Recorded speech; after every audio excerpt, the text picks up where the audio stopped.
The mansion breathed dust and silence. Every corner seemed to exhale the memories of a time long past, the air thick with the weight of years gone by. Sunbeams, fractured by grime-streaked windows, painted shifting patterns on the faded floorboards, illuminating motes of dust that danced in the stillness. Mac, a solitary figure in its cavernous heart, lived amongst the ghosts of forgotten grandeur. The vastness of the rooms dwarfed him, making his every footstep echo with a hollow resonance. He moved through the mansion like a shadow himself, a silent observer of its slow decay. Inherited from a distant uncle he barely knew, the house was an unwelcome companion, its shadows whispering forgotten stories, its emptiness a constant echo of his own. The antique furniture, draped in sheets and dust, seemed to guard secrets, and the long corridors stretched endlessly, as if daring him to uncover what lay at their ends. Night after night he wandered the echoing halls, a moth drawn to the flickering flame of some unseen hope.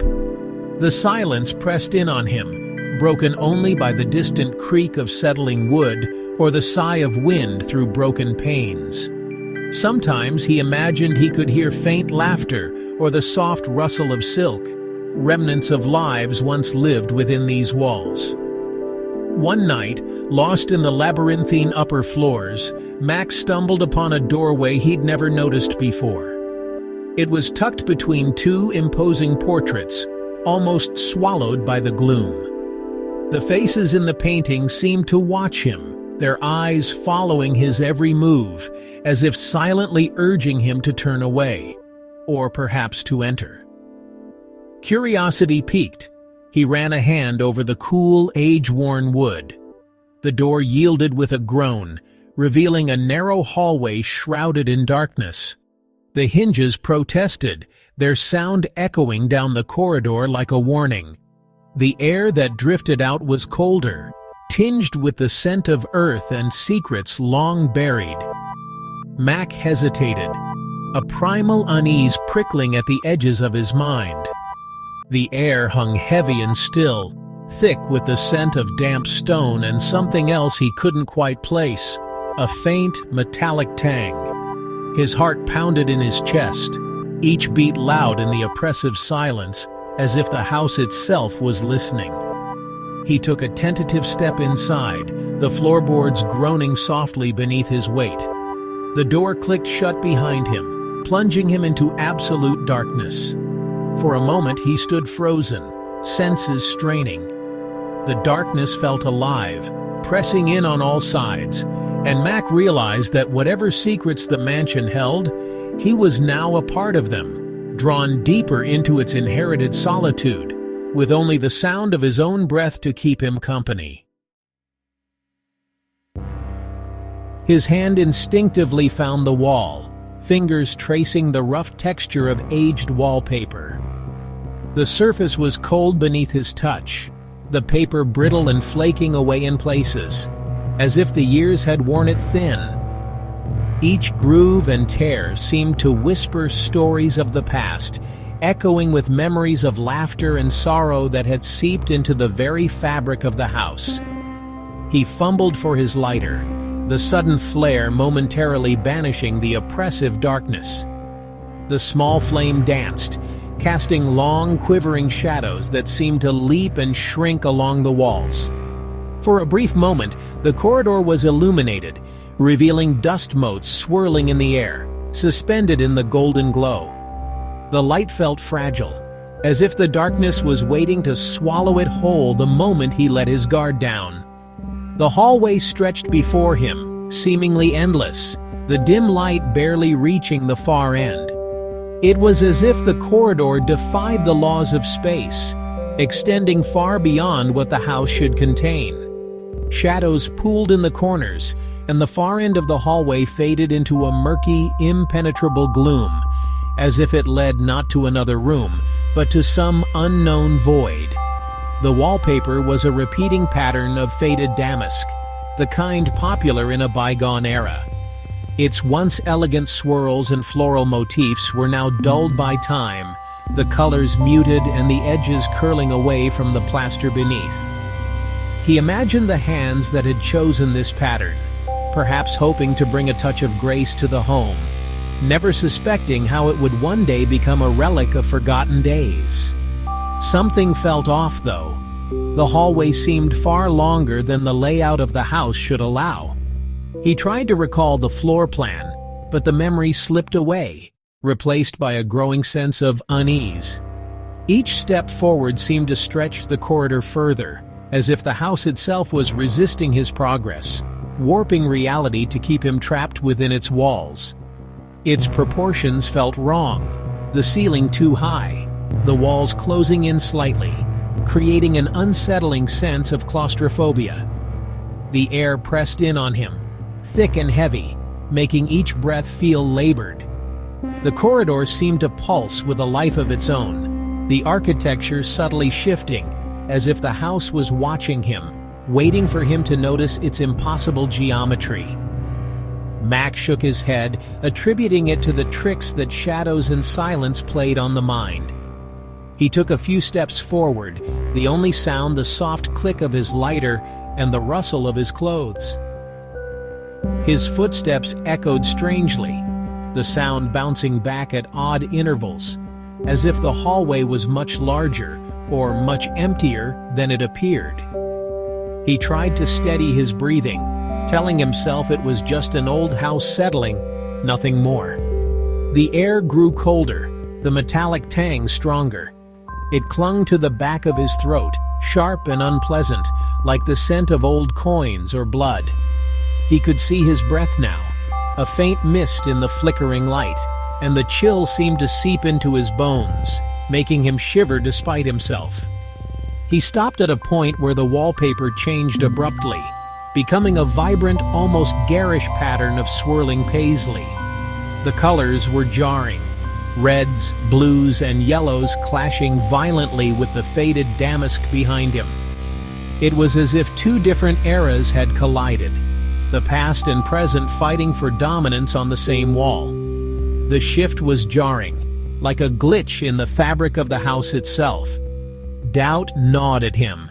He reached out to touch the new wallpaper, half expecting his hand to pass through it, but it was solid, too solid, almost pulsing beneath his fingertips. The sensation sent a shiver up his spine, and he pulled his hand back quickly, heart pounding. He could have sworn this hallway wasn't here before. It felt alien, an intrusion into the familiar geography of his solitude. The house, which he thought he knew so well, now seemed to be hiding secrets, shifting its shape when he wasn't looking. He wondered if he was dreaming, or if the house itself was alive, rearranging its insides to confuse and trap him. Turning back, he found the door where he thought it should be, but a strange sense of wrongness clung to it, like a word on the tip of his tongue that he couldn't quite grasp. The door seemed to shimmer, its edges blurring, as if it might vanish if he looked away. He hesitated, caught between the urge to flee and the compulsion to press on, knowing that whatever lay beyond that door might change everything, or nothing at all. The following night, drawn by an irresistible pull that gnawed at the edges of his thoughts all day, Mac found himself once again standing before the hidden door. The mansion loomed around him, its ancient timbers creaking in the night air as if the house itself was holding its breath, waiting for him to make his move. The darkness beyond the door seemed deeper than before, almost alive, and Mac hesitated, feeling the weight of unseen eyes watching from the shadows. The hallway beckoned, promising something he couldn't define, a secret, a revelation, or perhaps a danger he was not yet ready to face. This time, he came prepared, his hand gripping a heavy flashlight, knuckles white with tension. The cold metal felt reassuring, a small anchor of reality in a place that seemed to bend the rules of the ordinary. The beam cut through the oppressive darkness, slicing a narrow path through the gloom and revealing the unsettling length of the corridor ahead. The wallpaper, once elegant, was now a chaotic mix of the familiar damask and the jarring paisley. Their colors faded and patterns warped by time.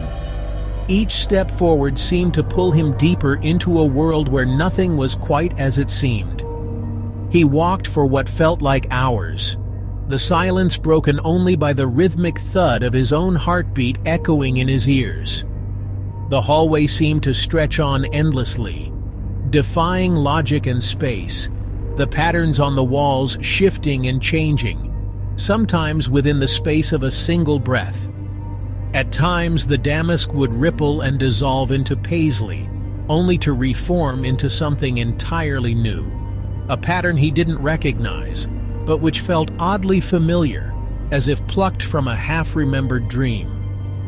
The air grew thick with a palpable sense of wrongness, a heaviness that pressed against his chest and made each breath a conscious effort.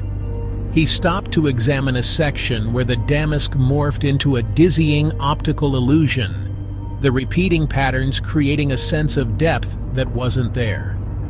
The wallpaper seemed to pulse and breathe, drawing his gaze deeper and deeper, until he felt as though he might fall into the wall itself. As he stared, transfixed, he swore he saw movement within the design, a flicker, a ripple, a fleeting glimpse of something shifting just beyond the reach of his flashlight beam. It was as if the patterns were alive, rearranging themselves in response to his presence. Panic welled up in his chest, a suffocating pressure that sent him stumbling back, heart pounding, skin prickling with cold sweat. For a moment, he was certain that if he looked away, whatever was hiding in the wallpaper would step out into the hallway. The hallway seemed to press in on him, the walls narrowing, the air growing thin and cold. The silence was absolute, broken only by his ragged breathing. He felt trapped, as if the mansion itself was closing around him, determined not to let him leave. Every instinct screamed at him to run, to escape before the shifting symmetries swallowed him whole. Turning, he ran back the way he came, the beam of his flashlight bouncing erratically, painting grotesque shadows that danced and writhed on the walls. The patterns seemed to reach for him, stretching and twisting in the flickering light, their forms growing more monstrous with every step. He didn't dare look back, afraid of what he might see, or what might be following him. Only when he burst through the hidden door, gasping for air, did the oppressive weight lift, leaving him shaken and uncertain if he had truly escaped. Time lost all meaning within the confines of the impossible hallway. Clocks he brought with him spun wildly, their hands moving backward or stopping altogether. Sometimes hours seemed to pass in the blink of an eye, other times minutes stretched out into an eternity. The hallway played tricks on his perception, distorting his sense of time and space. He began to find evidence of his own presence, remnants left behind before he'd even entered the hallway. A chalk mark he swore he'd just made was already faded, as if it had been there for years.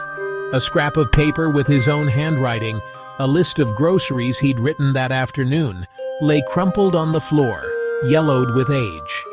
He found himself trapped in a terrifying temporal loop, reliving the same moments, the same discoveries, over and over again. Doubt gnawed at his sanity. Was he traveling back in time?